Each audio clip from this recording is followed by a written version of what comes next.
प्रिय भावकों, जय श्री कृष्ण। आज मैं आपको युति दोष और वेद दोष के बारे में बताऊंगा। देखिए, विवाह में जिस समय चंद्रमा जिस नक्षत्र में होता है और उससे कोई ग्रह युति कर रहा हो तो वो युति दोष माना जाता है। तो देखिए, जो अपन देखते हैं कि विवाह में सब कुछ सही है, तो मैं ये बता रहा हूँ कि चंद्रमा के साथ यदि सूर्य युति करे, युति मतलब उसके साथ हो, तो हानि होती है। और चंद्रमा के साथ अगर मंगल युति करे तो मृत्यु होती है वर वधू में से किसी की। और चंद्रमा के साथ राहु केतु युति करे तो समूल नाश होता है। ये युति दोष का है, इससे युति देश को हमें बचाना चाहिए। निवारण क्या है इसका? यदि चंद्रमा वर्गोत्तम हो और उच्च का हो या मित्र राशि का हो तो ये दोष नहीं लगता है। मतलब ये है, चंद्रमा बलवान होगा तो ये दोष नहीं लगेगा। अब देखिए दोष वेद दोष का ये है, जिस नक्षत्र में विवाह हो रहा है और उस नक्षत्र से एक आडी रेखा खींच दीजिए, उसमें कोई ग्रह नहीं होना चाहिए।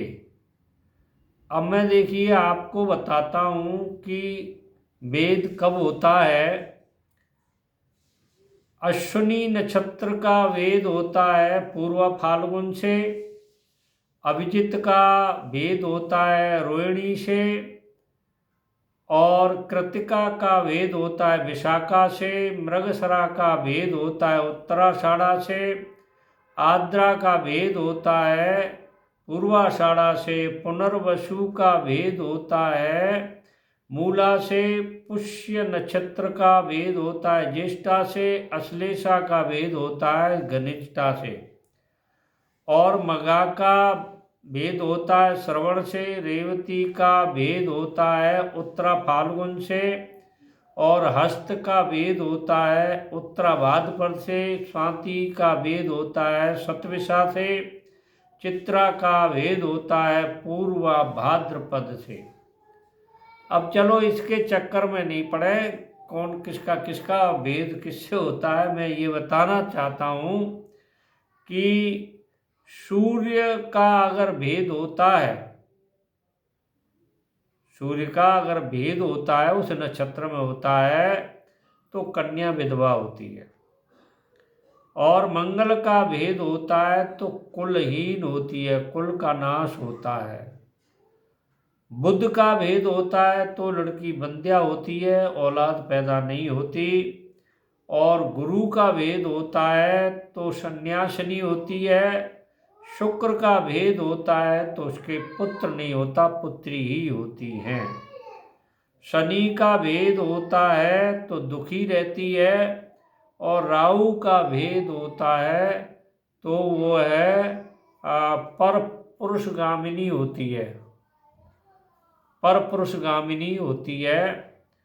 और केतु का अगर भेद होता है तो वह स्वच्छंद चारणी, मतलब अपने किसी के अंकुश में नहीं रहती, स्वतंत्र घूमती फिरती है। इसलिए इन दोनों दोषों को विवाह में नहीं लगना चाहिए, ऐसा ही प्रयत्न करना चाहिए। और देखिए, युति भेद और भेद दोष ये दोनों के बारे में बताया है। आप मेरे चैनल को देख नहीं रहे हैं, आपकी महत्वपूर्ण जानकारी के लिए दिया जा रहा है। कम से कम ये तो समझ लो कि भाई कौन से दोष से क्या अवगुण होता है, और पंडित जी से कह के ये मालूम करो कि ये दोष तो हमारे विवाह में नहीं हो रहा है, इसलिए इनकी जानकारी करना जरूरी है। आप देखिए, क्योंकि आप थोड़ा ये कठिन सब्जेक्ट है, जो जानकार है उन्हीं के लिए है, फिर भी इतना समझ लो कि इन दोषों से क्या क्या गड़बड़ी होती है। अब जैसे मान लीजिए युति दोष है तो चंद्रमा का सूर्य से होगा तो हानि होगी, मृत्यु होगी और समूल नाश होगा। इन चीज़ों को तो आप समझते ही हैं। और इसमें वेद दोष में विधवा हो सकती है, पुत्रहीन हो सकती है, संतानहीन हो सकती है, स्वचंदचारिणी हो सकती है और परपुरुष गामिनी हो सकती है। मेरे चैनल को सब्सक्राइब करें, लाइक करें, शेयर करें। जय श्री कृष्ण।